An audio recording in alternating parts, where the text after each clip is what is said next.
First of all, congratulations. Thank you. On this opportunity with the Bears. Thank you. I want to start with the stadium.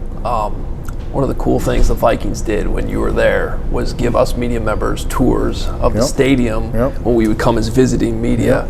Lester Bagley gave us a tour the year before it was finished. That's right. And then when it was finished. I really appreciated that. It was cool to see all the, because I think we got to see the details that you've talked about that you put so much work into.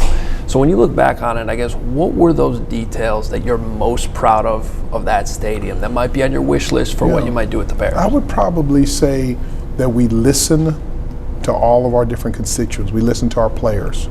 We listen to our fans. We listen to the media. We listen to the alumni. And we were able to bring that all together. And I even think the alumni cabin that we developed, they loved it. They still love it. And our players, what was important to them. And so to tie all that in and to tell that story. And it's just much more than a building. It's not just a building. It's not just a stadium. So I think that's the thing I'm probably, most proud of. You've been living here in Chicago now for the last few years. Do you feel like you have a good sense right now? 100%. Because this journey with Bears fans and the city of Chicago started 30 years ago with Chris Zorich. So, and I have a nephew who's a lawyer in town. So we spent a lot of time here. Then playing here. You come in and understand it. But living here and living downtown and getting a sense for really what it stands for. Getting a chance to talk to Ryan Poles a few minutes ago, he seemed, genuinely grateful that the team brought him into the discussions towards the end, and also genuinely excited about how you guys already fit together. Do you feel that way? Same. Oh yeah, 100%. He's so talented. He's a talented executive, understands football, leader, wants to win, no ego. He and I are cut from the same cloth. So I'm looking forward to working with him. How do you envision that ideal relationship working between you and the general manager? Almost like it works with a spouse. That, if someone asks in our household, well, who has the final say between you and your wife? You know what? We sit down and hash stuff out. And when we sit down with the kids or make a decision, it's our decision. And I think that's really important. And this is a marriage. This becomes a marriage. You have to work these things out and figure it out and understand. You spend time with each other and do it the right way. But it starts with someone who has a good heart and who really is starting the day off saying, my goal is to win championships. And once that happens, then you work through these issues. He actually said that because of your background in the Big Ten, you might even have some insight on some of these players, and also the mental health side of things too, what you guys had accomplished on 100%. I've watched more football than most humans, over these last couple of years. You think about it. I watch every Big Ten football game, but not only watch the games, but I know the backgrounds, from the athletic departments and with the different players. So 100%. One of the things I liked what you said in your press conference was that you're going to sit down with every employee here and ask them if they're a member of the McCaskey family, what would they do? I kind of want to turn that question on you right now, because you kind of get to be a part of the McCaskey family now in your role. So how would you answer that? I think the answer I would ask is that, it's okay to raise the expectations, and put the pressure on us. That here's what we need. That's what I would do if I was a member of the family. All the things are in place here. They really are. Got a fantastic practice facility. We have resources, and but I think that, as I said earlier, people need to get comfortable. One, being uncomfortable, and then talking about championships.